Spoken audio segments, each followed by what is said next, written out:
Olá, meus caros. Hoje nós vamos conversar sobre teletrabalho, um assunto bem interessante e que tem despertado bastante a atenção do governo, do Ministério do Trabalho, dos trabalhadores, das entidades sindicais e das empresas, né?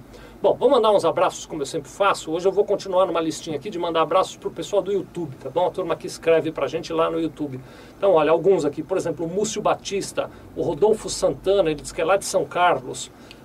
Tem um nickname interessante aqui, Go1, Go2 Boy, o Fabiano XGK, o Jackson 8082, o Rodrigo Nogueira, tem mais um monte de gente aqui. Gente, obrigado, viu, por acompanhar esse nosso trabalho aí, que bom que ele é um pouco útil para você.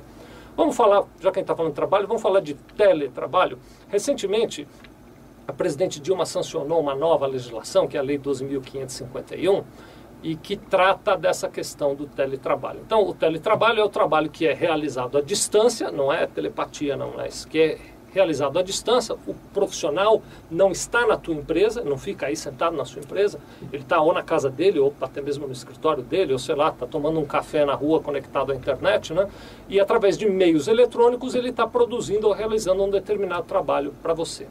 Os principais itens da legislação são curtinhos, e para eu ser fiel, eu não gosto aqui de ficar falando da lei, o artigo tal, mas às vezes é útil. Hoje eu vou dar uma lidinha, posso ler? Vou pedir licença para você. Então eu vou ler o primeiro item. Essa lei 12.551 diz o seguinte, olha, não se distingue entre o trabalho realizado no estabelecimento do empregador, ou seja, aquele realizado aí na sua empresa, o executado no domicílio do empregado. Então não faz diferença se é aí ou se é na casa do empregado, vamos considerar como domicílio qualquer lugar que o empregado esteja.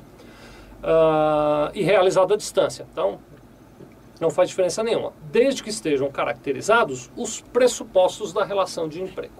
Trocando em miúdos, vamos pegar isso tudo aqui e falar um português um pouquinho mais claro. Quer dizer o seguinte, se o trabalhador vai na sua empresa ou não vai na sua empresa, não é importante. O importante é que, se alguém realiza trabalhos para a sua empresa e estão presentes nessa relação os pressupostos que caracterizam a relação de emprego, o emprego existe. Então, vou dizer de novo, o fato do sujeito não ir trabalhar aí na sua empresa não quer dizer que ele não é seu empregado. E não quer dizer que ele não pode entrar com uma reclamação trabalhista amanhã ou depois. Vamos tentar relembrar, eu vou destacar aqui 4 pressupostos importantes para a relação de emprego, né? O primeiro é a questão da dependência, não tem sequência de mais importante ou menos importante não, tá bom? O primeiro é a questão da dependência econômica. Isso quer dizer o seguinte, o Felipe está lá na casa dele, ele não vem trabalhar aqui na nossa empresa, mas ele depende economicamente da nossa empresa. Então, por exemplo, ele só atende a nós, tudo que ele faz é para nós, a gente só paga a ele, ele vive exclusivamente ou quase exclusivamente do dinheiro que ele recebe da Sevilha. Então, um pressuposto para a relação do emprego está caracterizado. O segundo é a questão da subordinação. Mesmo não estando aqui presente, é isso que a lei do teletrabalho diz, mesmo não estando aqui na empresa, se ele está subordinado às nossas determinações, ele tem que fazer seguindo os nossos critérios, ele não tem liberalidade para fazer como ele quer, ele tem que fazer como a gente determina que ele faça. Então, aí existe a questão da subordinação, demos mais um passo na questão da relação de trabalho. Outra questão é a questão da pessoalidade. Então, quer dizer, se eu mando um determinado trabalho, o Felipe não está aqui, está lá na casa dele, eu mando um determinado trabalho e eu só aceito que ele faça, ele não pode entregar para outra pessoa.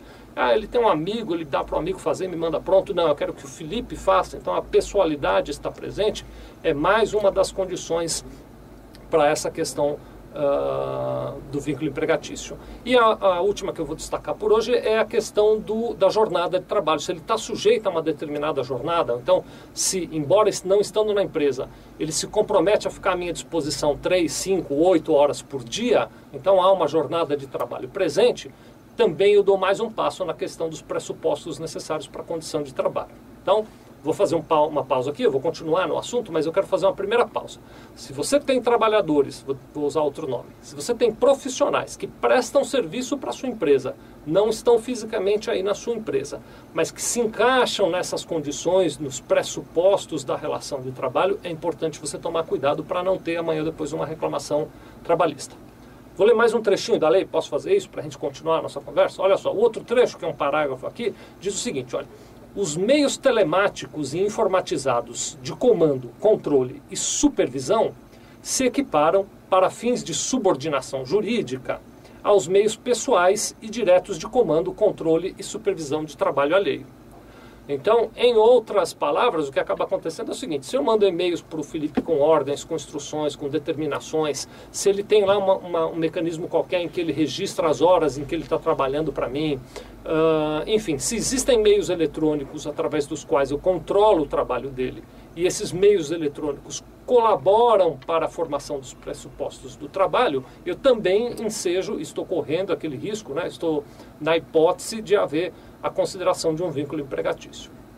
Essa questão toda do teletrabalho, do trabalho à distância, é uma questão relativamente recente que tende a criar muita celeuma, muita discussão, e que também tende a crescer. Então, enfim, minha sugestão hoje nesse vídeo é dizer a você o seguinte: se você na sua empresa usa este tipo de relação, é importante que você fique atento às dicas que eu já dei, e é muito importante que você fale com o seu advogado para que ele possa te orientar sobre contratos e outros mecanismos que podem aumentar a segurança dessa relação do teletrabalho que você tem com os seus profissionais, tá bem? Muito obrigado.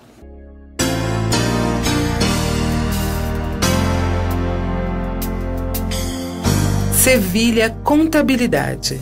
Nós vendemos tranquilidade.